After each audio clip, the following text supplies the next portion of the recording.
Doctor Diwakar வெளிய போறதுக்காக big pass வீட்டோட கதவே ஓப்பன் ஆகி இருந்திருக்கு அப்படிங்கிற மாரியான தகவல் தான் சமீபத்தில கிடைச்சிருக்கு.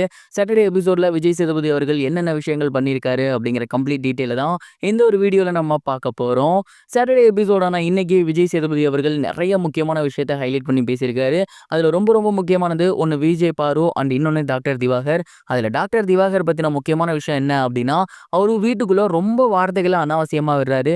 "நீ எனக்கு கீழ, தராதரம் இல்ல, தகுதி இல்ல. நீலாம் வந்து என்கிட்ட பேசலாமா?" அந்த மாதிரியான வேர்ட்ஸ் எல்லாம் விட்டிருந்தாரு. அண்ட் இது விஜய் சேதுபதி அவர்களுக்கு பயங்கரமான ஒரு கோவத்தை ஏற்படுத்தியிருக்கு. புடிச்சு பயங்கரமா வாங்கி விட்டுருக்காரு வாட்டர்மெலன. "வாட்டர்மெலன் ஸ்டார், நீங்க சொல்லுங்க. உங்ககிட்ட பேசணும்னா என்ன தகுதி இருக்கணும்? எனக்கு புரியல. உங்ககிட்ட நான் எத்தனையோ டைம் வார்ன் பண்ணிட்டேன். இந்த மாதிரி பேசாதீங்க. பக்கத்துல இருக்கவங்களுக்கு மரியாதை குடுங்க. பொது விஷயத்த இந்த மாதிரியான ஒரு நேஷனல் இதுல பேசக்கூடாது. அது ரொம்ப தப்பு. வேற மாரி மாறிடும்" அப்படின்னு. பட் நீங்க தொடர்ந்து இதே மாதிரியான விஷயங்கள் தான் பேசிட்டு இருக்கீங்க. குறிப்பா அந்த தகுதி, தராதரம் இது உங்ககிட்ட அடிக்கடி வேர்ட்ஸ் வந்துட்டே இருக்கு. அப்படி பார்த்து தான் நீங்க இந்த வீட்ல இருப்பீங்க அப்படின்னா, தயவு செஞ்சு இருக்காதீங்க. நான் பிக் பாஸ்ட்ட சொல்லி கதவ திறக்க சொல்றேன். நீங்க வெளிய வாங்க அப்படிங்கிற அளவுக்கு ரொம்பவே கோவமாக இருந்திருக்காரு. கிட்டத்தட்ட 8 சீசன்ஸா நாங்க நடந்திருக்கோம். இது 9வது சீசன். இந்த மாதிரி யாரும் பேசினது கிடையாது, நடந்துக்கிட்டது கிடையாது. ஆனா நீங்க முதல் முறை இப்படி பண்ணிட்டு இருக்கீங்க. பிக் பாஸ்க்காக தான் மத்தவங்க இங்க வந்து மாறி பார்த்துருக்கேன். ஆனா உங்களுக்காகலாம் பிக் பாஸ் இங்க வந்து மாற மாட்டாங்க. இது பிக் பாஸ் இப்படிதான் இருக்கும். நீங்க இதுக்கப்புறமும் நான் தகுதி பார்ப்பேன், தராதரம் பார்ப்பேன். இந்த மாதிரி தான் வேர்ட்ஸ் விடுவீங்க. மத்தவங்கள்ட்ட சமமா பழக மாட்டீங்க அப்படின்னா, கண்டிப்பா உங்கள நான் வந்து இந்த வீட்லேருந்து வெளிய அனுப்பிடுவேன் அப்படிங்கிற மாரி பயங்கரமான ஒரு ரோஸ்டிங்க குடுத்துருக்காரு. அண்ட் இது எல்லாத்துக்கும் மிக முக்கிய காரணம் என்ன அப்படின்னா, அவர் சென்னையில இருக்கக்கூடிய ஒரு ஏரியாவ சொல்லியுமே தப்பா பேசியிருந்தாரு. அண்ட் இந்த மாதிரியான ரீசன்ஸ்னால தான் விஜய் சேதுபதி ரொம்பவே கடுப்பாகி இருக்காரு.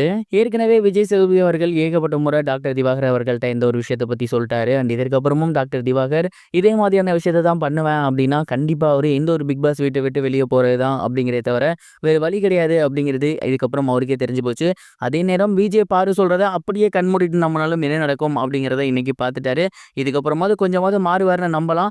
அதே மாரி இன்னொரு புறம் இன்னைக்கு ஃபுல்லாவே சோசியல் மீடியால யாரு தான்பா எவிக்ட் ஆகுறா அப்படிங்கிற மிகப்பெரிய ஒரு கேள்வி இருக்கு. ஒரு புறம் கனி அப்படிங்கிறாங்க, ஒரு புறம் டாக்டர் திவாகர் அப்படிங்கிறாங்க. ஆனா சமீபத்தில தெரிய வந்திருக்கிறது என்ன அப்படின்னா, டாக்டர் திவாகர் வெளிய போகலையாமா. இந்த வாரம் ரொம்ப கம்மியான ஓட்ஸ்ல இருக்கிறது ஒண்ணு சுபிக்ஷா, இன்னொன்னு கனி. இவங்க 2 பேத்துல யாரோ ஒருத்தர் தான் இந்த வாரம் வீட்ட விட்டு வெளிய போறாங்க அப்படிங்கிறது தெரிய வந்திருக்கு. இதுல சுபிக்ஷா கேம ரொம்பவே நல்லா ஆடிட்டு இருக்காங்க. அதே மாரி தான் கனி அவர்களும். ஆனா 2 பேர கம்பேர் பண்ணும்போது கண்டிப்பா யார வெளிய அனுப்புவாங்க அப்படின்னா, கனி அவர்கள் வெளிய போக அதிக வாய்ப்புகள் இருக்கு அப்படிங்கிற மாரி தான் நான் நினைக்கிறேன். ஏன்னா கனி அவர்கள் இதுவரைக்குமே நாமினேஷன் எதிர்கொள்ளல. சுபிக்ஷா கூட ஒரு முறை எதிர்கொண்டிருக்காங்கன்னு நினைக்கிறேன். ஸோ அந்த வகையில பார்க்கும்போது கண்டிப்பா கனி இந்த வாரம் மக்கள் மத்தியில என்ன மாதிரியான வரவேற்பு பெற்றிருக்காங்க அப்படிங்கிறது நமக்கு தெரியுது. எனக்கு தெரிஞ்சு இந்த வாரம் கனி அவர்கள் தான் போவாங்க அப்படிங்கிற மாரி தான் நான் நினைக்கிறேன். நீங்க என்ன நினைக்கிறீங்க? கனி போவாங்களா? இல்ல சுபிக்ஷா போவாங்களா? இவங்க 2 பேத்துல யார் போனா நல்லாருக்கும் அப்படின்னு நீங்க நினைக்கிறீங்க? மறக்காம உங்களோட தாட்ட கமெண்ட் பாக்ஸ்ல ஷேர் பண்ணுங்க.